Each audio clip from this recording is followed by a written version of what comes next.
morning, everybody. Welcome. Are you excited? Or are you thinking to yourself, oh no, I have to tell you something. I feel really bad because we were part of the organizations that formally nominated Bill to serve as the pharmacy industry representatives, and every time I see Bill, he reminds me of that. Anyway, so with that, I want to welcome everybody to CCH 2015, and most importantly, welcome back to Washington, D.C. I have to tell you something. When we moved our hotel 2 years ago to the Crystal City Marriott, our idea was that we could be there for a couple of years, gave us plenty of room to expand, to grow, have bigger space for our exhibit hall sessions, etc. And then we realized last year that we had run out of room. So we came here, because it was bigger. And we seem to have run out of room already. So I did want to tell you guys that are lined up in the back, come on up to the front, because there are a few chairs still up here. And for those of you in the back who've got your materials on chairs, if you could share the space, we will be resetting the room later to give more ample space to it. This is actually one of our highest attended CCH on record, and it is also the highest number of exhibitors, vendor sponsors that we have in our trade exposition than we ever have. There's actually 62 of them, and I would encourage everybody to have an opportunity to visit with them. We have, very briefly, a couple of announcements, a few things to share with you to get your juices flowing, get you excited. We're going to be talking about some great things that we have been doing over the course of the past year, a couple of cool things coming up, and most importantly, getting us jazzed up for our Hill Day on Tuesday. And that's going to be the theme for today is, first and foremost, is understanding what the new environment looks like. Because the one thing that we can count on in compounding is that every day when you get up, it's different than it was yesterday.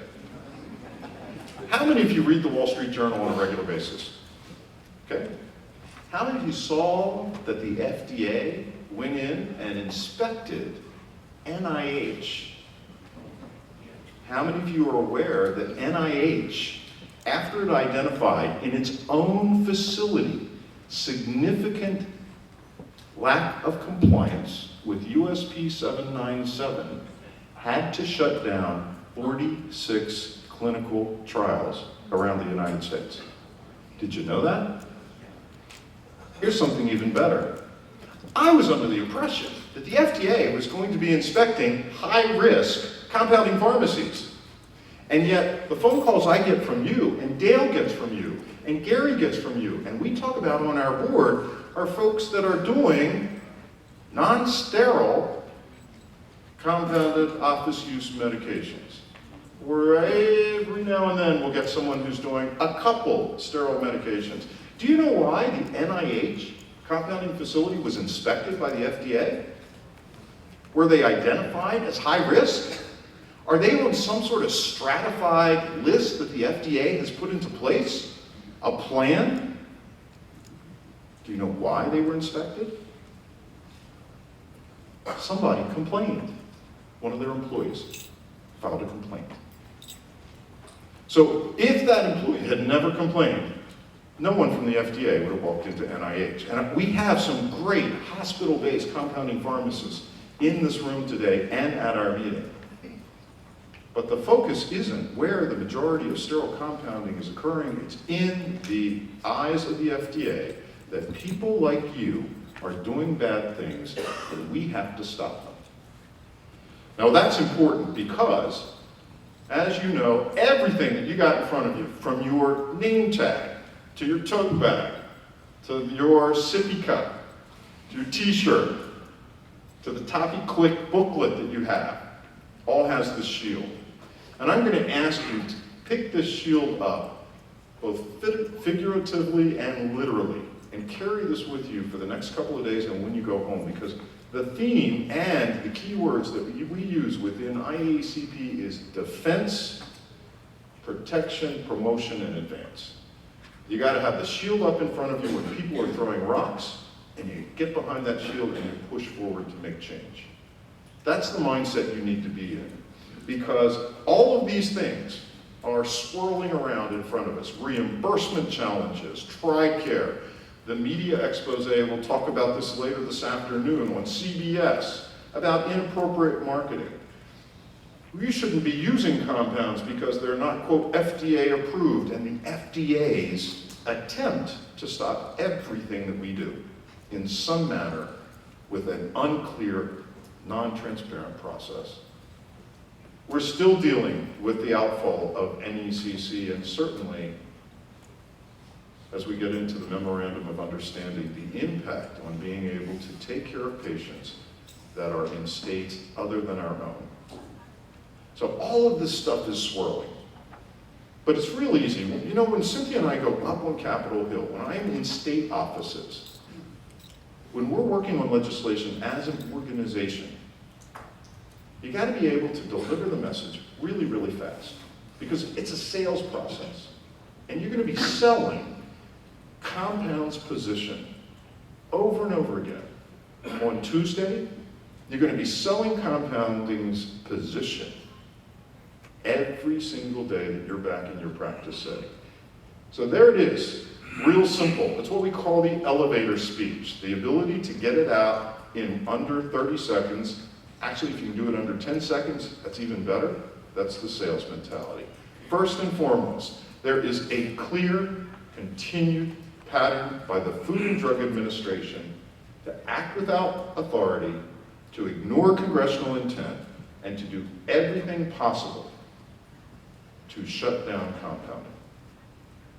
Now, does anyone disagree with this? Or did we miss the boat on this? Or is this what you deal with every single day? Is this what keeps you up at night? Is this what has you worried? All right, look, it is Sunday morning. It is 9:15. Some of us are supposed to be in church right now. But I am not seeing very church-like people. Amen. I want to hear some amens. Thank you. Okay, any Baptists in the room? Where are the Baptists? Come on, there've got to be a couple Southern Baptists in the room. All right, give me a little bit of help here, Becca. Preach it, preach it. Preach it, thank you. Exactly. Is this what keeps you awake at night? Hell yeah. Okay, excuse me, it's Sunday, all right? Heck yes. Heck yes. This is what keeps all of us awake at night. This is what we need to be bringing repeatedly to our elected officials, to our boards of pharmacy, to those open dockets, is you don't have the right to do this. You do not have the authority to do this. That is what we have to say over and over and over again. I'm going to take a few minutes and then we're going to turn it over to Dr. Dale Coker, who's going to talk about some great things, some amazing things that the IACP leadership has put forward over the course of the past year and what we have going forward. I want to take an opportunity to recognize those individuals who give freely of their time, take time away from their practice and their families to make sure that the Academy is heading in a direction that really makes a difference for everybody that's in this room and every one of our members back home. And those are first and foremost our elected officials, our officers, our president, Dale Coker, who is with me up here on the podium, our president-elect, Gary McCrory, who's moderating this session, our vice president, Baylor Rice. Baylor, y'all stand up when I call your name. And Dr. Bilton Latond, who is there's Bill in the back corner, he's our treasurer. And Pat Stevens. Now, Dr. Pat was asking a question here a moment ago about 503Bs. These officers help there you are, Pat, help make sure everything runs smoothly. I'd like to have all the members, current members of our IACP Board of Directors stand as well.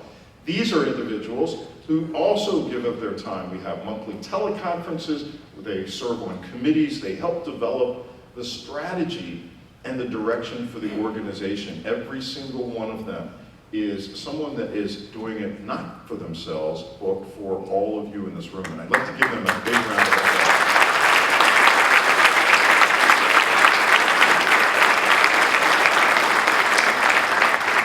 Very fortunate, great people. Also, want to recognize in the back of the room, I saw him coming in, is Dr. Michael Blair, who's the chairman of our COMPAC, our Political Action Committee. Michael, wave your hand. There you are.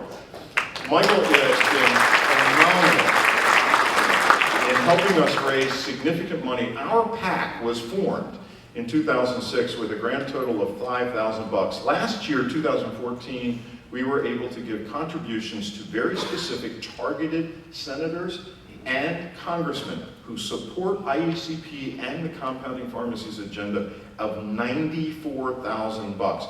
Over 8 years, we've been able to contribute $621,010 to candidates who support us and to elected officials that support us. And I have to tell you, this puts us as the number 2.5 PACs of all the National Pharmacy Associations. Little old IACP, and that is why it's important for us to be involved. Also, as Dale mentioned earlier, we have a PAC dinner that's scheduled for Monday night. It's at Ruth's Chris. It is literally across the street and down 1 block. We'd love to have you come. We still have some seats available. And if you turn to your gray booklet, registration, sign up for it right now. Great menu. And we have an amazing speaker, and that's Congressman Dent from Pennsylvania.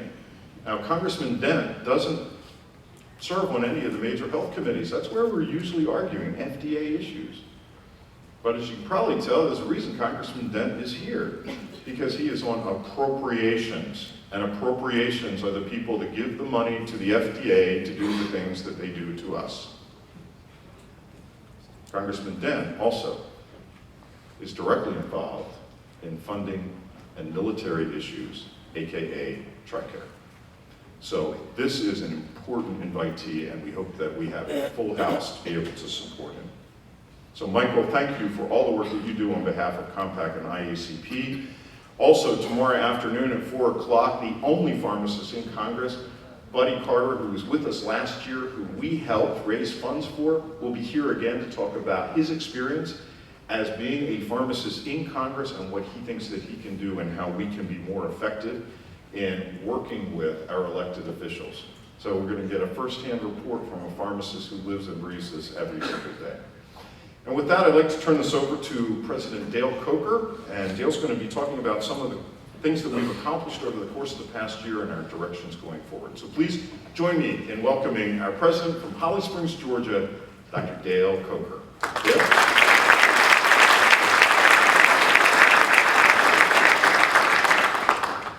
Thank you, David. First, I want to say how honored I am to be serving as president of this great organization, especially in light of all the great leaders that have come before me. I also want to thank the staff of IACP for what they do in putting together this great event we have every year. They deserve a great round of applause for what they do.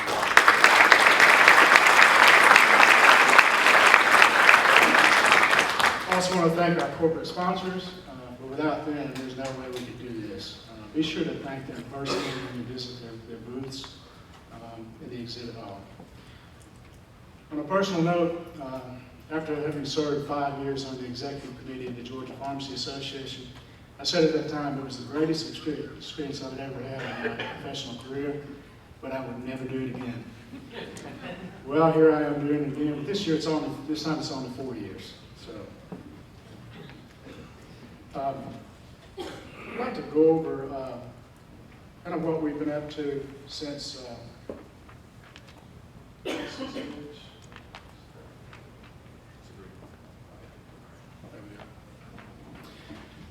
as I began planning for my year as president of IACP last year, I wanted to make sure that we had a strategic plan going forward.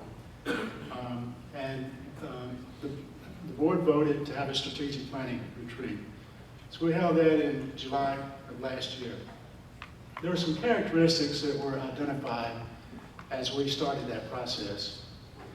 In the past, IACP has been a crisis-driven organization. In the present, we're financially challenged. And the big word in that strategic planning retreat was proactivity. This organization needs to be more proactive. So in October 2014, your board of directors adopted that strategic plan.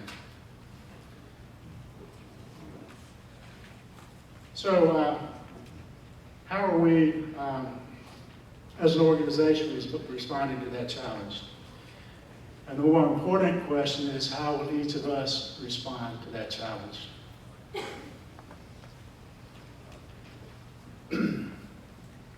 Here's just kind of outline of the strategic plan that has been adopted. And I'm going to go over some of the aspects of this strategic plan that we've already put in place. Here are some of the key initiatives that have already been started. One of the things that we decided in that strategic planning retreat is that forming and maintaining alliances was the most important thing we could do for the future of our profession. We need to have a stronger federal and state political presence. And we need to support expanded and retention of prescription benefit coverage for all compounded preparations.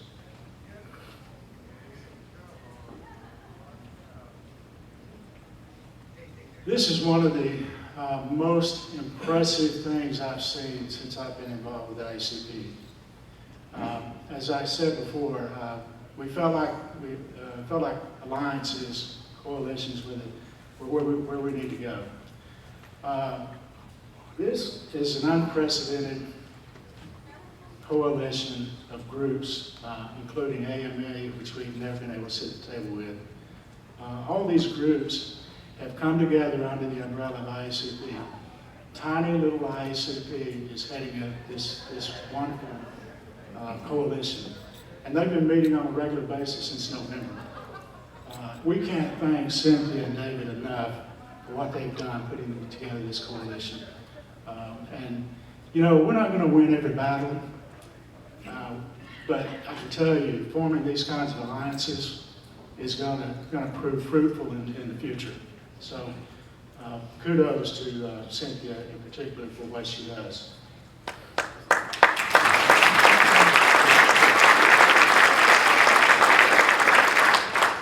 So out of that DQSA coalition, there are subcommittees that are dealing with every aspect of DQSA, from office use compounding to repackaging to demonstrably difficult, all of the different aspects of 503A that need to be fixed. The concrete results that we can already point our fingers to is Senate Bill 1406 that will be dropped shortly by Senator Bitter from Louisiana. And that's going to be a major ask for us as we go on the Hill on Tuesday. For support for Senate Bill 1406 on the Senate side. On the House side, we need to garner support from bipartisan support. Representative Griffith is willing to drop a bill for us, but he wants to make sure that we have bipartisan support. So that's going to be our job on the House side on Tuesday to try to get your representative to sign on, co-sponsor with Representative Griffith.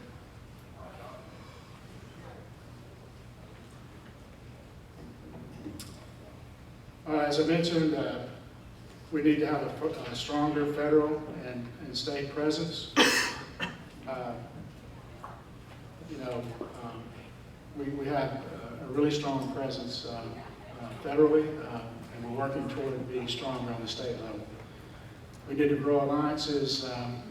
Another alliance we're going to need to form, we've already started a work group to look into this, is the veterinary CPG. That's the next thing that we feel strongly that a coalition needs to be developed to fix the problems with that. We need to leverage our grassroots, consumer advocates. Our P3 partnership for personalized prescriptions, we have over 165,000 members. One of my goals this year was to increase that to 200,000. We need to utilize this group to help us with our legislative efforts.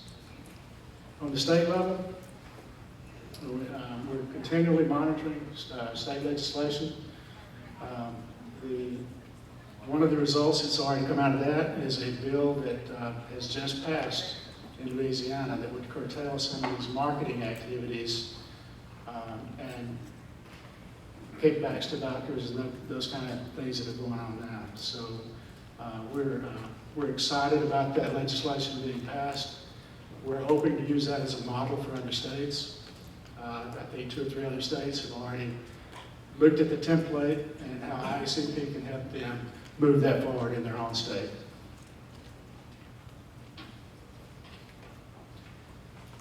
And as we all know, this is the growing crisis, third-party reimbursement.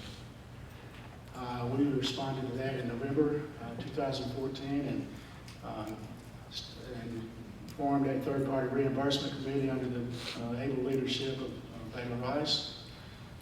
They're monitoring all the rapid changes. As David said, every day it's a new challenge. Developing strategies and recommending solutions. After all, that is IACP's role, is to offer the solutions to the complex problems we have.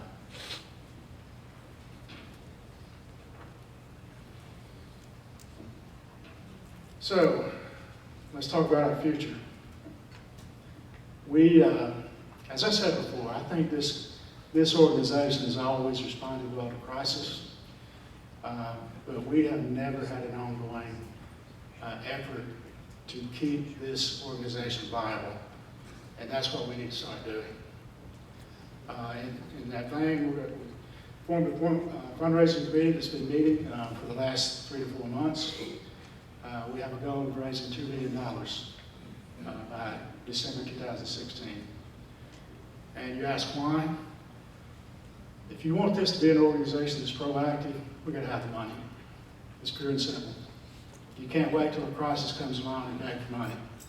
We've got to replenish the reserves that were used up in the NECC crisis, and we've got to move forward. And we've got. If you say that we're not being proactive, then it's your own fault. If you're not giving.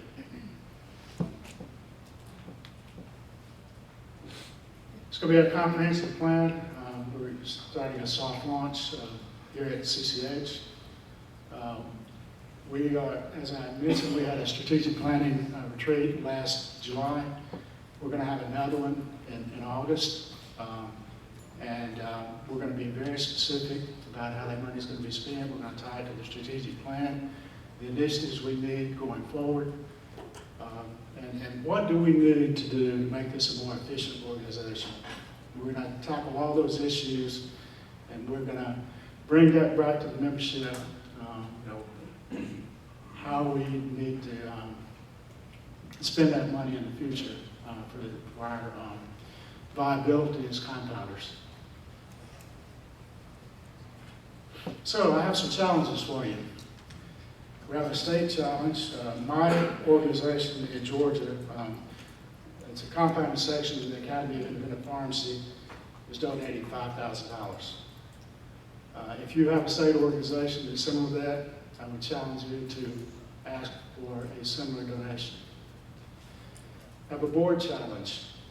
Our board of directors realizes the importance of this, and today, still we have some contributions coming in, have committed $28,000 to this effort. I have a corporate partner challenge.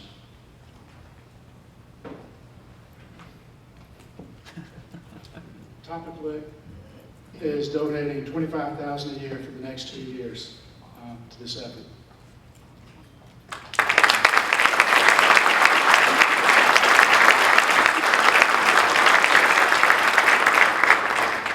And I have a personal challenge. Back in 2008, David Nicoletti offered a presidential challenge. I've been given $300 a month ever since then. And I'm not a big compounder, I'm fairly small. I know some of you in the room can do more, some probably can't do as much. But, so I'm up in my contribution from $3,600 a year to $5,000 a year for the next 2 years. So I would challenge you, I'm challenging my concierge group to join in with me. There's 11 guys in our group. And so offer the challenges to your groups. Guys, we need it. We need it to remain viable, and I can't stress it enough. I want to close, if I can find it, with a quote from the best-selling book of all time. It comes from Luke chapter 14, verses 28 through 30. Suppose one of you wants to build a tower. Won't you first sit down and count the cost to see if you have enough money to complete it? For if you lay the foundation and not able to finish it, everyone who sees it will ridicule you, saying, this person began to build a tower and wasn't able to finish. I've been coming to this event since 2003. And over the years, I've come to understand what a great foundation the IACP has been built on. However, the storm that was created after NECC has left us without the necessary money we need to complete our tower to reach our goals. Being a proactive organization is dependent on each one of us. We can't have an expectation that IACP is going to do it for us. Our financial support will ensure the IACP has the necessary funding to do it for us. I don't think anyone here wants to be ridiculed because we couldn't finish the job. I encourage each and every one of you to be a part financially to build on our foundation so that we can build a tower that Washington and FDA, federal government, third party, no one else can put us down. As our coach at the University of Georgia would say, guys, let's finish the drill. Go Dogs. I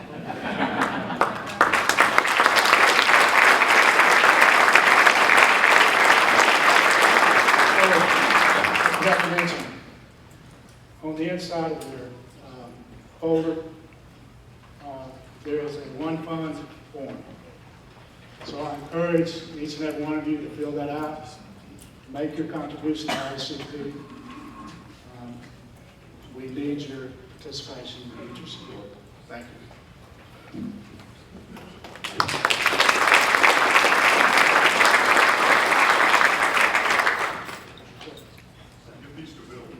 Let's get these in the bank right away. Well, first off, guys, we have a lot of stuff in front of us. We have a lot of challenges. And our academy and all of you knew that we had to take a hit because of what happened up in Framingham, Massachusetts. And we're rebuilding, but we need everybody to be part of that effort. Someone to carry the mortar, someone to carry the bricks, someone to bring that to the table. Jennifer Petska, who is one of our newest staff members. Jennifer is in the back of the room.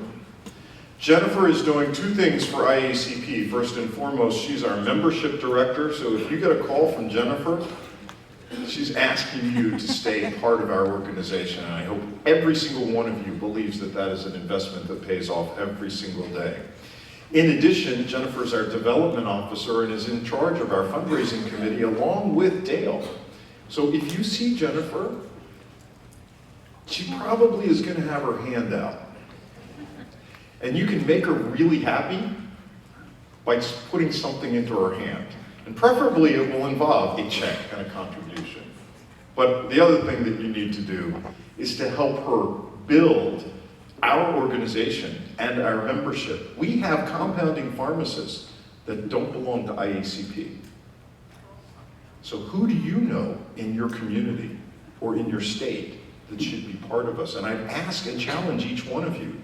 Not only are we going to Capitol Hill saying the FDA is out of control, overreach, but what are you doing, compounding pharmacist that I run across? Are you a member of IACP? Do you belong? And that's a question to be asking because we must be united in order to be successful.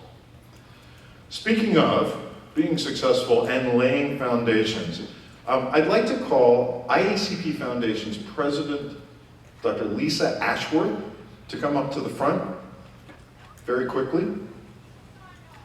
Lisa doesn't know this is coming. I don't. That's okay. Now, Lisa serves on the board of directors of IACP and also serves as our president for the IACP Foundation. I need you for a couple of reasons.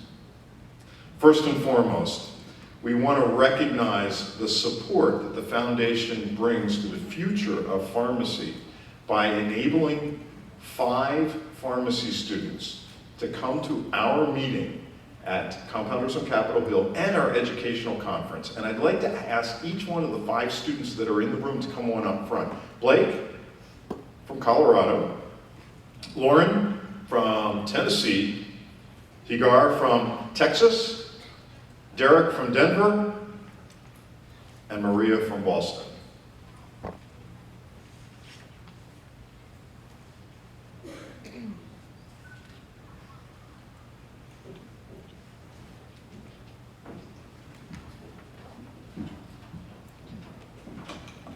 So guys, I'd like to give a round of applause to these 5 pharmacy students.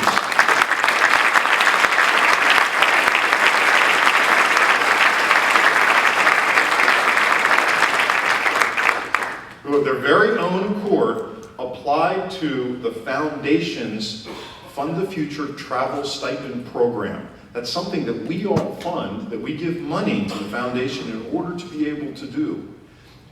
But these guys are our future. These are just 5 of the ones that applied. There are many more.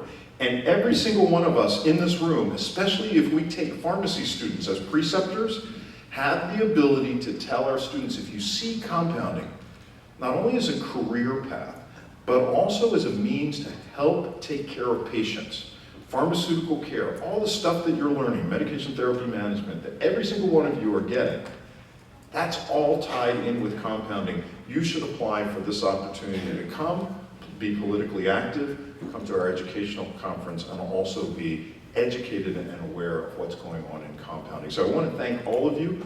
FYI, I told them yesterday in our meeting, and so did Lisa, these are poor students. Please note that they look hungry. Hint, if you want to take a student out and feel good about it, these are the guys to be looking for, and they're helping all of the IACP staff out. So I want to thank you again, and thank all of you in this room that helped support these guys.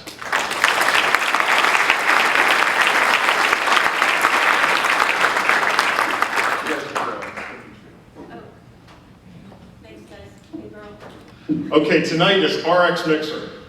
Now, RX Mixer is a party with a purpose.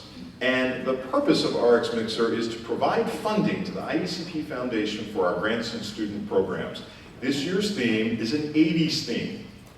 Now, believe it or not, this no longer fits, so I had to get Lisa to wear this. It's even Guess brand. Yes, it is. Good job. Yeah. Okay, I wore this to pharmacy school in the 80s. Yes, it is real. Here's the scary thing. We have IACP staff that were not born in the 1980s. And boy, I feel really old some days, okay? But you'll notice something about what Lisa is fashion modeling up here for us. Work it for me, work it, okay? Lisa is wearing flare. Do you all remember what flare is? All right. All these buttons that she's got on are actually available from some of our supporters and exhibitors in the trade exposition. So if you want to collect flare for tonight, you got to do a couple visits, and we'll be breaking shortly to go back in. Left out here. You didn't tell me how to put my blue eyeshadow this morning. I'm afraid to see what's going to come out tonight. So come step over here. Okay, we've got Flair from Dose Logics, PCCA, the Fogron Academy, Humco, and Healthcare Solutions and Analysis. 2, 3, 4, 5, 6, 7, 8, 9. And I think we lost one somewhere along here. So you're going to have to search. You're going to have to search the exhibit hall for Flair. We also have commemorative Flair that for a contribution you can purchase and be totally rad. Anything else you want to share with them? Totally, you got it. Totally. And I want the jacket back. Although it's a size medium, and I haven't been a size medium since 1989. Okay, great. So tonight, RX Mixer, it's in the Renaissance Ballroom. That's the same place it was, our welcome reception was last night. So is everybody coming dressed up? Is everybody coming? All right, we're going to have a grand time tonight. So with that, I'd like to call up, and we do need to do some important recognition, Dr. Richard Moon. Rich is chairman of our fellowship committee, and will be introducing and inducting this year's fellows to IACP.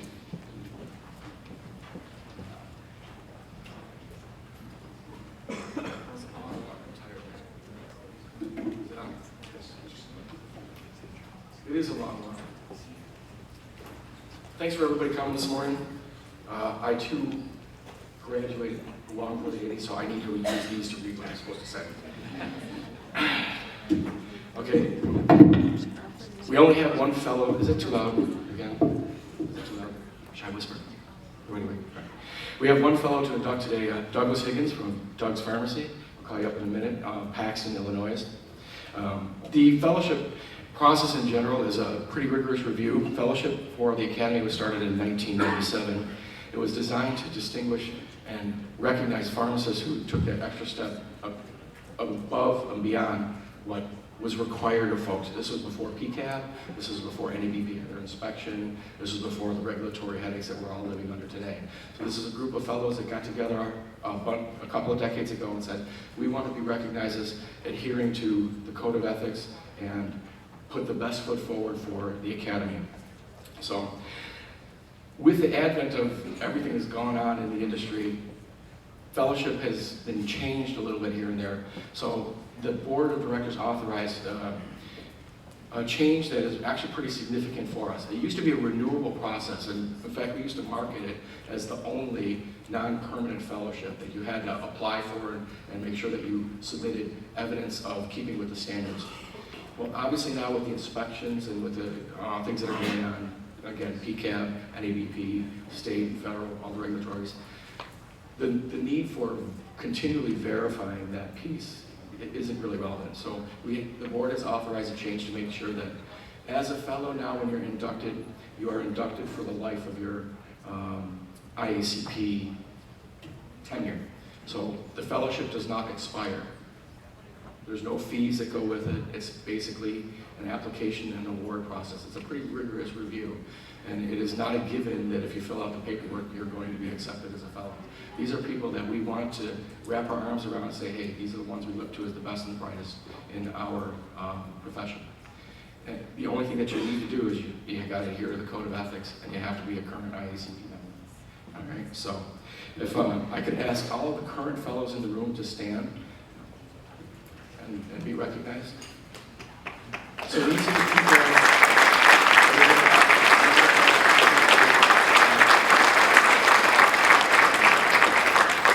If I could ask Eric, Dana, Matt, and Jim to come forward to help read the code of ethics for Doug, if you could come up here as well at this point. Along with the changes that we're going to have with the fellowship program, I think as time goes on, you'll see some more positive,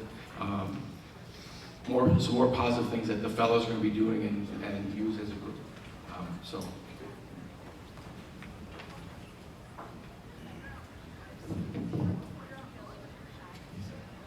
And just as kind of an example of off-the-cuff thing that the fellows have done and contributed, Jim Fioletti's got a new book out. As a fellow, I mean, this is kind of things that they've done to give back to the profession. So. Compounding pharmacists have a special knowledge and expertise. No other healthcare professional is trained in the preparation of drug products. In recognition of the compounding pharmacist's role in affecting quality medical care, this code of ethics is designed to recognize the prominence of the compounding pharmacist and to advocate acceptance of a personal obligation to the highest ethical and professional standards of conduct for the professional practice of compounding pharmacy, patients, and colleagues. The Code of Ethics of the International Academy of Compounding Pharmacists establishes minimum standards of conduct and may change to address ethical problems that arise due to advancing knowledge, technology, and legal and regulatory changes. Operate in conformance with applicable state laws regulating the practice of pharmacy. Ensure your professional conduct is above reproach. Practice the art and skill of compounding pharmacy to the best of your ability. Know the limits of your expertise and refer to colleagues on issues beyond your knowledge and skill. Continue self-education to improve your standard of compounding practice. When possible, accept responsibility to advance the profession of pharmacy and practice of compounding by participating in properly developed programs, research projects, seminars, teaching opportunities, lectures, and publications. When possible, accept responsibility to advance the profession of pharmacy and practice of compounding by taking leadership positions with state association, licensing authority, college of pharmacy, national pharmacy organization, or other organizations having for their objective the betterment of the profession of pharmacy. Willingly accept responsibility to advance the profession of pharmacy and practice, compounding by representing to lawmakers at the state and national level the policies and agendas having for their objective the betterment of the profession of pharmacy. Ensure that marketing practices, fee structures, and overall promotion of your practice are implemented in the best interest of the profession and the treatment of patients. Share ideas and information with colleagues and assist them in their professional development. Give credit to the contributions of your colleagues. Be responsible when placing an appropriate value on your services, and consider the time, skill, experience, and any special circumstances involved in the performance of that service when determining any fee. Do not deny services on the basis of race, religion, gender, disability, age, or national origin. Distribution and sale of compounded medications must follow federal and state guidelines as well as accepted ethical guidelines from professional pharmaceutical associations. Uphold the triad relationship, patient, physician, pharmacist, as the basis for pharmacy practice. Know the details and adhere to the national associations of boards of pharmacy good compounding practices applicable to state licensed pharmacies or other international standards. Do not engage in marketing or promotional practices that utilize manufacturers' names or names of patented products, create misinformation with claims of therapeutic equivalence, create misinformation by perception that compounded products are generic products, and base such promotion and advertising solely on price. Doug? Repeat after me, please. I solemnly swear that I will faithfully adhere I solemnly swear that I will faithfully adhere to IACP's Code of Ethics to IACP's Code of Ethics and will, to the best of my ability, and will, to the best of my ability, preserve, protect, and advance pharmacy compounding. preserve, protect, and advance pharmacy compounding.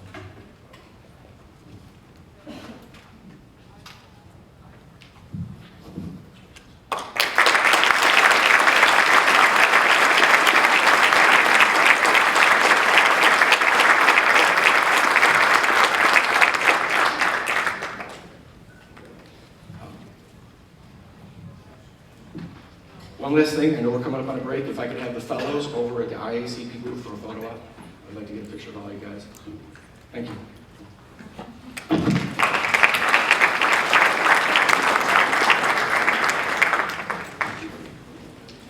So again, I do think it's important Can you actually wear that coat? today. Wear this. Yes, I wore that.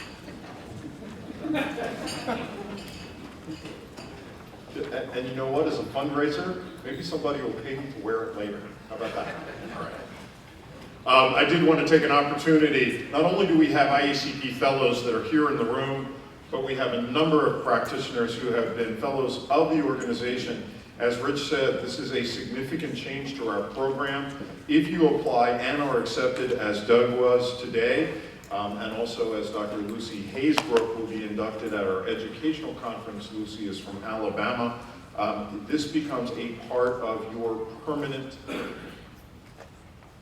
component and practice and CV. This is a big deal for our fellows, and I want to make sure that each of us recognize the contribution that they have made, not only to the profession, the specialty of compounding, but most importantly to IACP. So if you see somebody wearing a fellow ribbon, ask them about that and tell them thank you for what they have done. We also have honorary and lifetime fellows, including Dr. Lloyd Allen. Dr. Allen is here with us this afternoon, as well as IACP Board of Directors member Ernie Gates. This is the Code of Ethics.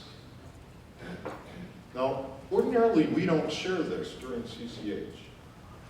But the reason why we included this today, and why we included the fellowship recognition this morning, before we really get into the legislative agenda, the stuff that we're fighting for, is because when we go up on Capitol Hill, we are going up as pharmacists, and as pharmacy technicians, and as representatives of a healthcare practice that is designed to ensure that individual patients under our care receive the right medication in the right form to gain the right therapeutic outcome. That's what we do. And that is the thing that should keep every single one of us standing straight, standing proud, standing tall, so that when we know, with our shield in front of us, that we are talking to anyone, be it a congressman, be it a senator, be it a staff member, be it somebody that you run into on the street or in a hotel or in an elevator, that you can say with confidence, because of who you are and what we are, that the FDA continues to ignore Congress's direction, overreaches authority, and is attempting to prevent me from doing what I do best, and that is to take care of individual patients. Don't forget that. That's who we really are. So with that, I want to recognize all the gang at the IACP staff. If you need anything, just look for us. We'll be more than happy to help. And we are about to take a break. Our exhibit session will be opening in just a few moments. Go on a flare hunt.